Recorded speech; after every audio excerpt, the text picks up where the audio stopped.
L'écouterez. En moins de quelques semaines du coup d'envoi du championnat du monde de volleyball prévu au Japon cette année 2018, les Lions indomptables ne cessent de multiplier les stages. Voilà pour le sommaire.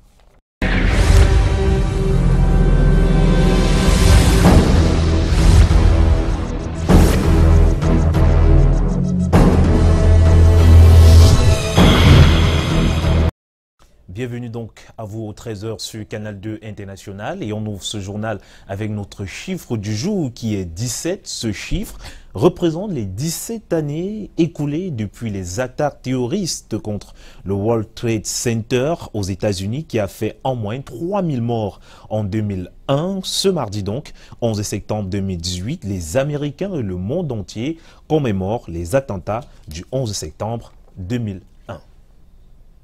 Autre note d'actualité dans ce journal, ce 11 septembre 2018 se célèbre la Journée mondiale de lutte contre le terrorisme. Célébrée depuis 2008, cette journée est l'occasion de renforcer la solidarité envers les victimes et leurs familles et de renforcer les liens entre les diverses associations d'aide aux personnes touchées par des actes de terrorisme.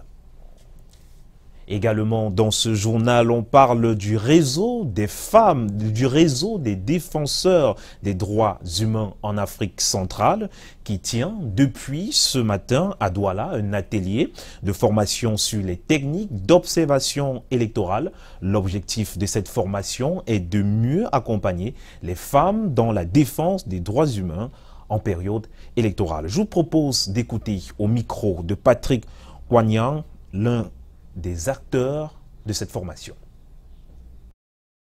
Vous avez entendu que nous avons traduit la charte africaine de la démocratie, des élections et de la gouvernance pour pouvoir, en pidgin, pour pouvoir donner des outils, n'est-ce pas, même aux communautés, aux chefs traditionnels, même aux maires, même à tous ceux qui ne peuvent pas comprendre ou alors lire le français tel que nous le parlons ou bien l'anglais, pour qu'ils aient des outils qui pourraient, n'est-ce pas, concourir à leur protection. Et aussi à donner ces outils-là au gouvernement qui, par ignorance ou alors par mauvaise foi ou alors par manque de moyens, n'a pas pu, n'est-ce pas, traduire ces documents-là. On met ça à leur disposition. Hier, lundi, l'on a célébré la journée mondiale de prévention du suicide. Le nombre estimatif atteint 1 million de vies perdues par an à cause du suicide dans le monde. Au Cameroun, des suicides sont souvent enregistrés dans les secteurs de la débrouillardise, affectés par des dépressions amoureuses. La personne suicidaire a surtout besoin d'être comprise et rassurée. Écoutons plutôt cet élément que nous proposent Aïdja Mariamou et Henri Tinda. Le suicide ou l'autosuppression de sa vie est un phénomène quelquefois observé dans la société camerounaise. Une personne suicidaire a tendance à devenir apathique. Il devient apathique et il crée l'isolement et commence à avoir, n'est-ce pas, dans son langage des indicateurs de renonciation, de refus de tout, de rebut de tout. Et on a l'impression qu'il veut créer, n'est-ce pas, un vase clos autour de lui pour pouvoir, n'est-ce pas, se questionner. À ce moment, la personne suicidaire a besoin d'être rassurée et aimée. Vous allez constater qu'un individu manque d'intégration dans une communauté, dans une famille. Tout ce qu'il fait est sujet à réprimande, à contestation. Il n'arrive pas, n'est-ce pas, à se valoriser et on ne le valorise pas. Donc ça crée des frustrations et ces frustrations l'amènent pratiquement à pouvoir se suicider. Il y a aussi d'autres suicides qu'il est important de savoir. Il y a aussi la trop forte intégration des normes et des valeurs. C'est ce genre de suicide que vous constatez avec les Boko Haram et les kamikazes. Selon le sociologue, les suicides sont plus enregistrés dans les sociétés organiques, individualistes, où il y a un délitement du lien social. Il faudrait quand même qu'il y ait une société communautaire, un communautarisme qui permet en sorte que les gens puissent, n'est-ce pas, s'auto-fréquenter, que les gens puissent être ensemble pour se confier, qu'il y ait des gens qui puissent se confier et que chacun puisse avoir dans la famille ou dans l'entreprise, n'est-ce pas, des gens qui puissent l'accompagner, qui puissent se fréquenter. Au Cameroun, il y a une forte montée de suicides dans le secteur de la débrouillardise, très souvent affecté par une fracture sur le plan sentimental. 52 infirmiers en fin de formation à Foumban viennent de recevoir le diplôme de fin de formation. La cérémonie de remise des diplômes a eu lieu il y a quelques heures seulement. Ces jeunes infirmiers diplômés d'État se sont engagés à servir le pays avec honnêteté et efficacité. Le récit de notre stagiaire Aïssatou Adjoumi. Je m'engage devant Dieu et devant les hommes à mener une vie intègre et à remplir fidèlement les devoirs de ma profession. Je ne prendrai ou n'administrerai volontairement aucun remède dangereux. Je ferai tout pour élever le niveau de ma profession. Je garderai avec la totale discrétion toutes les choses privées qui me seront confiées. Tels sont entre autres les engagements pris solennellement ce jour pour les élèves infirmiers diplômés d'État de la ville de Foumban arrivés en fin de formation. Ce sont au total 52 infirmiers qui ont reçu leur diplôme des mains de l'autorité administrative. Là, vraiment, je suis très ému et honoré. Et tellement les mots me manquent pour pouvoir exprimer ce que je ressens. Vraiment, je suis vraiment joyeux. Une fierté, une gaieté. Je suis très heureuse car les gens les élèves avec qui nous sommes entrés, nous sommes les mêmes qui sortons. Vous voyez, étant donné que nous avons formé une famille, je ne sais pas comment je vais dire, celle de la famille n'est pas peut-être du sang, mais là c'est une famille que j'ai rencontrée ici et je vois que nous tous nous sortons. Donc là, je suis vraiment émue. Dans son discours de circonstance, le directeur de cette école a lancé un vibrant appel à l'égard des pouvoirs publics, les invitant à trouver les pistes de solutions pouvant permettre l'intégration à la fonction publique de ces jeunes diplômés nouvellement mis sur le marché de l'emploi. Mon souhait, c'est évidemment de voir ces jeunes que nous produisons avoir de l'emploi. C'est vrai que leur recrutement est conditionné par l'enveloppe financière de la hiérarchie, mais tout notre souhait, c'est de voir nos produits sur le terrain. Pour sa part, le prophète du Noun a invité ces jeunes infirmiers à plus de responsabilité, à l'altruisme et au professionnalisme. Créée en 2009, cette école est à sa 7e promotion. Ici, le recrutement se fait avec le baccalauréat de l'enseignement général et la formation dure 3 ans. La 5e édition de la journée de l'excellence organisée par la collectivité Bonamukuri Bonakwama s'est tenue le week-end dernier à Douala. Des élèves et étudiants, tous méritants, ont reçu des primes d'excellence des mains de l'élite et chefs traditionnels. Notre stagiaire, Kwanan Patrick. 70 élèves et étudiants de la collectivité Bonamukuri Bonakwama sont à l'honneur ici à l'occasion de la 5e édition de la journée de l'excellence. Le comité d'organisation de cet événement vise la vulgarisation de la cohésion sociale et du multiculturalisme au sein de leur communauté. Il est temps de nous unir et de nous dire pourquoi nos cultures ne reviennent pas une. Au lieu de dire non, nous disons notre culture. Je crois que le Cameroun c'est un. Dans notre chef d'État nous le dit tous les jours, nous sommes un et indivisibles. Cette cérémonie de clôture est présidée par le sous-préfet de l'arrondissement de Douala 1er, entouré des chefs traditionnels et des autorités administratives de la ville de Douala, qui n'ont pas manqué d'exprimer leur satisfaction.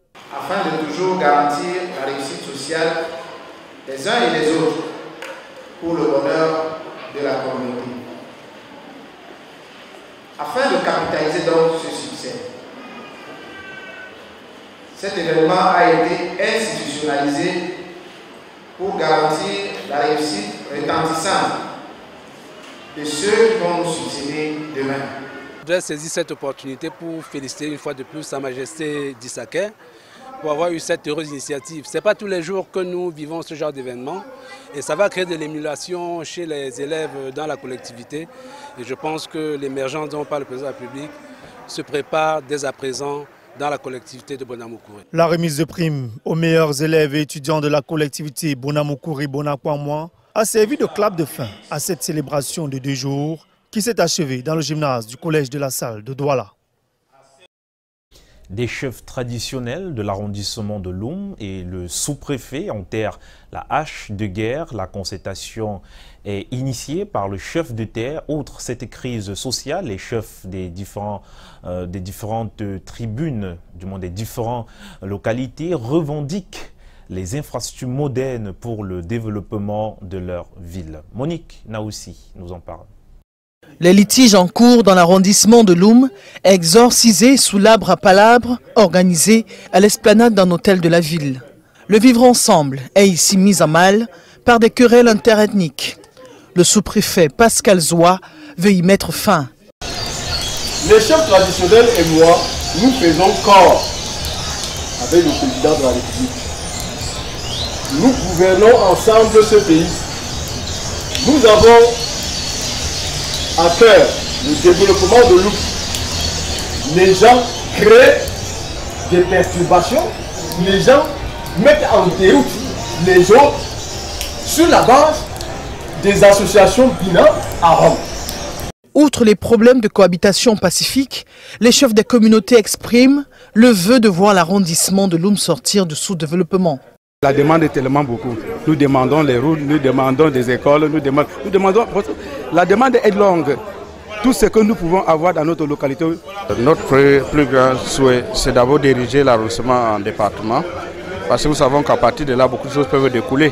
Beaucoup de choses vont aussi progresser. Présents à cette concertation, les chefs des communautés Aoussa, Bamileke, Bamoun, autochtones, entre autres. Tous souhaitent vivement que les vœux émis ici et qui constituent des aspirations profondes des populations se concrétisent dans les meilleurs délais afin de sortir Loum de l'ornière du sous-développement.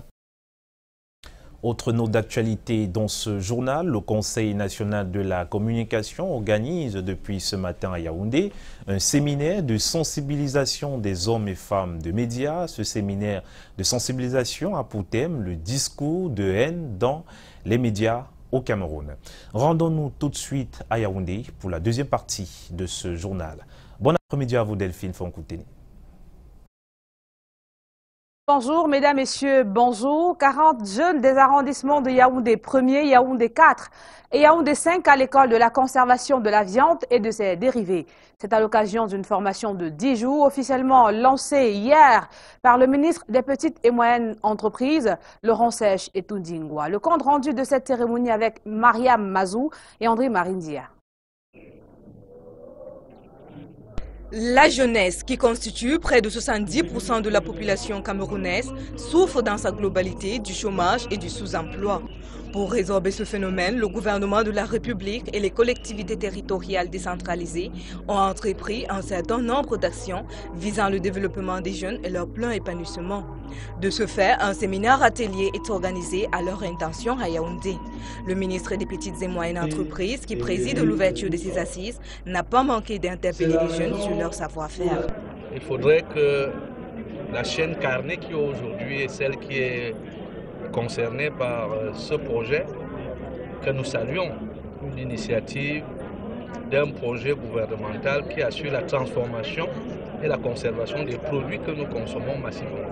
Objectif, donner aux candidats retenus les aptitudes nécessaires à la prise en main d'une unité communale et de valorisation des produits carnés. La formation débute aujourd'hui. C'est au fil du temps qu'on verra le comportement des jeunes, mais en tant que maire de la commune d'arrondissement de Yaoundé 4e, j'encourage les jeunes à adhérer parce que cela rentre dans le processus gouvernemental du président de la République, la formation des jeunes pour qu'ils puissent s'autofinancer. Ils sont au total 40 jeunes à bénéficier de cette formation qui se tiendra pendant 10 jours. Et toujours en rapport avec les jeunes, gérer la circulation et mettre la propreté dans la ville de Yaoundé. Tel est l'objectif de la descente sur le terrain des appelés du service civique national de participation au développement. Laquelle descente leur a permis de mettre en pratique les enseignements reçus tout au long de leur formation. Charnel Wempé et Michel Foucault étaient à leur suite. Équipés de la tête aux pieds, les appelés du service civique de participation au développement sont à l'œuvre ce 8 septembre dans les artères de la cité capitale. Machettes, râteaux, brouettes et pelles sont les outils utilisés pour nettoyer, défricher, entre autres. Ici, l'investissement humain bat son plein. La veille, ces jeunes se sont mis dans la peau des fonctionnaires de police le temps d'une journée pour réguler la circulation. Le jeune citoyen camerounais devrait savoir comment s'engager lorsqu'il est sur la route, comment la procédure à suivre. Nous sommes donc là pour cela, leur montrer quand est-ce qu'il faut traverser la route, par exemple pour des personnes infirmes et autres, où il faut le traverser, et comment respecter les feux de signalisation. Des activités qui n'ont pas été un long fleuve tranquille. La difficulté que nous rencontrons, c'est que bon nombre de citoyens camerounais ont du mal à exécuter. Lorsque vous dites à un Camerounais, veuillez patienter quelques instants avant de traverser, d'autres disent ah, tu me perds le temps, ceci, cela. En fait, on fait beaucoup plus face au problème d'incivisme. Il vous souvient qu'il y a quelques jours, ces jeunes étaient encore dans les camps de formation pour subir la formation de réarmement moral, valeurs civiques, citoyennes. Et aujourd'hui, nous sommes descendus sur le terrain après leur formation pour implémenter quelques acquis avec cette activité citoyenne. Ces jeunes, à travers ces différentes activités, mettent en exergue les valeurs de civisme, de patriotisme et de vivre ensemble.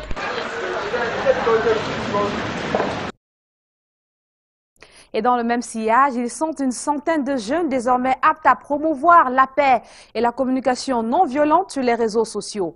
Ils viennent d'être formés le temps d'un atelier, une initiative de la Ligue internationale des femmes pour la paix et la liberté qui veut accentuer la sensibilisation afin de réorienter l'utilisation des réseaux sociaux vers l'enseignement et l'information. Les détails avec Alain Gislin Kanga et Luc Vondo. Chaque pays doit passer. Ils sont désormais les ambassadeurs de la paix dans leurs régions respectives. Ces jeunes ont été formés à la promotion de la paix dans les réseaux sociaux dans un contexte marqué par la ferveur de l'élection présidentielle à venir. Il nous a été demandé de mieux nous outiller, de mieux utiliser les réseaux sociaux pour pouvoir communiquer avec nos frères jeunes à travers le monde. Les réseaux sociaux ne sont pas uniquement pour transférer les messages parfois qui ne sont pas fondés, des messages qui suscitent des guerres, des conflits entre les jeunes, entre les pays, entre les nations.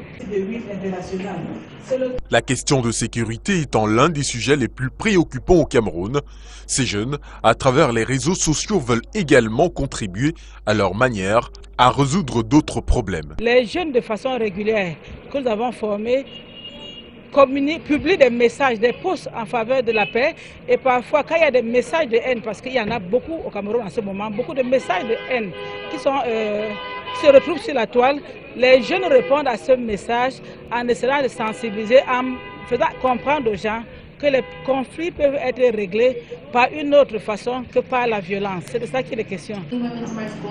Cette initiative est de la Ligue internationale des femmes pour la paix et la liberté avec la collaboration de Women's March Global. Ces jeunes vont effectuer des travaux de groupe pour pérenniser cette démarche et ce sera à l'occasion de la Journée mondiale de la paix célébrée le 21 septembre prochain. En sport, Dynamique de Bokito obtient son tout premier prix de champion de la Coupe du Cameroun de handball dames, tandis que chez les messieurs, Forces des armées et police FAP en abrégé remporte pour la énième fois ce titre. C'était le week-end dernier à l'occasion de la finale de la Coupe du Cameroun de handball au Palais polyvalent des sports de Yaoundé. Retour sur les temps forts avec Yaouba Mamadou et Francis Nguemnon. C'est ici au Palais polyvalent des sports de Yaoundé que se joue la finale de la Coupe du Cameroun de handball. Sur le tableau d'affichage, TKC Yaoundé et Dynamique de Bokito. Les joueurs se démarquent sur le terrain. Après une rude bataille, Dynamique de Bokito remporte l'édition 2018. 25 contre 15 est le score final de cette rencontre. On a préparé la finale, on s'entraînait tous les jours, matin, soir. Les coachs faisaient leur travail, les joueurs étaient sérieux à l'entraînement, discipline, travail, et à la fin, c'est le succès. Les spectateurs sont venus nombreux encourager leurs équipes. Le leader du championnat a pris sa revanche sur son adversaire cet après-midi. Quand nous avons perdu l'année passée, on a revu la vidéo, on a revu les matchs et nous avons vu nos points faibles, on a travaillé sur ça pour gagner aujourd'hui. La chance n'a pas tourné en l'avantage de TKC qui s'est imposé face à Dynamique de Bokito l'année dernière. Une défaite que les joueuses ont du mal à digérer. Cette année, il y a beaucoup de nouvelles qui sont entrées dans l'équipe. Il y a beaucoup de jeunesse et ça, en face par contre, on a eu des joueuses assez expérimentées. Moi, je reste l'équipe TKC. Cette année, elles ont pris les choses au sérieux, n'ont plus blagué. C'est pour ça qu'elles ont dit qu'elles mènent. Et comme vous avez vu, elles ont mené, dominé TKC de bout en bout. La finale du handball s'est également jouée du côté des messieurs. FAP a pris le dessus sur Menu de Yaoundé sur un score de 19-14. Restons dans le même chapitre, cette fois pour parler de la finale de la Coupe du Cameroun de Ndam Ballon, remportée chez les minimes par l'Institut Petou. L'équipe Ayéné remporte le sacre chez les seniors. La finale qui s'est déroulée au Palais Polyvalent des Sports de Yaoundé vient donc mettre un terme à la saison sportive de cette discipline au Cameroun. Elsa Kam et Francine Gamnon. Une discipline pas comme les autres au Palais des Sports de Yaoundé.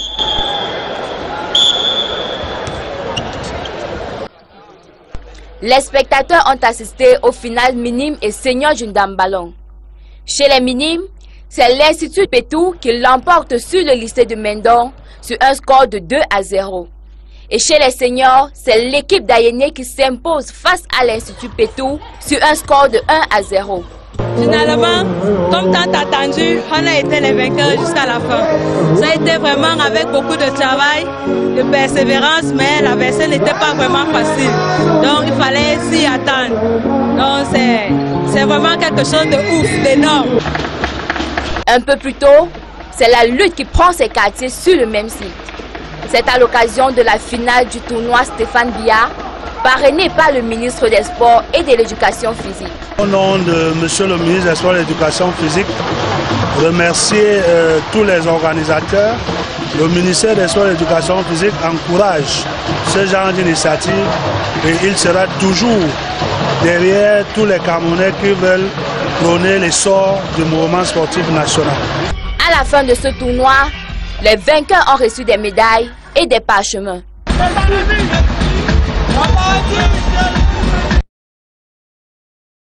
Le 13h se poursuit sur Canal 2 International avec vous, à Douala, Junior Ossan. Merci Delphine Foncontene, on parle sport également de ce côté. À quelques semaines du coup d'envoi du championnat du monde de volleyball du côté du Japon, cette année, les Lions indomptables du Cameroun ne cessent de multiplier les stages avec différentes springs, du moins. Écoutons plutôt cet élément que nous propose Alex Lembe. Après la France où elles ont pu s'évaluer sur 2 rencontres avec les Bleus de France, sanctionnées par 2 défaites, les poulies de Jean-René Akono se sont attaquées au tournoi Master de Montreuil en Suisse où elles ont beaucoup apprises. 4 sorties notamment face au Brésil, à la Russie et à la Pologne où elles ont essuyé 3 sanglantes défaites, notamment 3-7-0 à chaque rencontre. Elles sont tout de même montées plus haut au filet que les Suissesses en arrachant leur seule victoire. Depuis hier lundi, elles ont déposé leurs valises en Slovénie pour une nouvelle mise au vert en attendant de jeter le cap vers le Japon pour la Coupe du Monde féminine proprement dite. Et on parle culture à présent. Le Benskin fait vibrer Paris, longtemps annoncé sur la place parisienne. Didier Giraben est à Paris pour une série de spectacles. Le Canal d'or du meilleur artiste de musique folklorique a été accueilli, tel un rockstar à Roissy-Charles de Gaulle par la communauté africaine. Lille Piedjou et Joseph Foipon.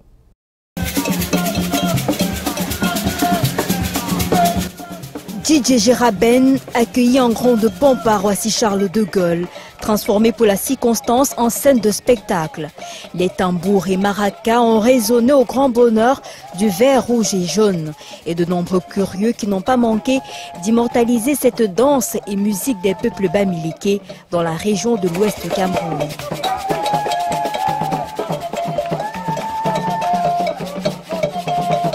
C'est le fruit d'un dur labeur, un gros boulot abattu avec tout mon équipe, voilà, que je remercie parce que c'est grâce à eux que je suis là aujourd'hui.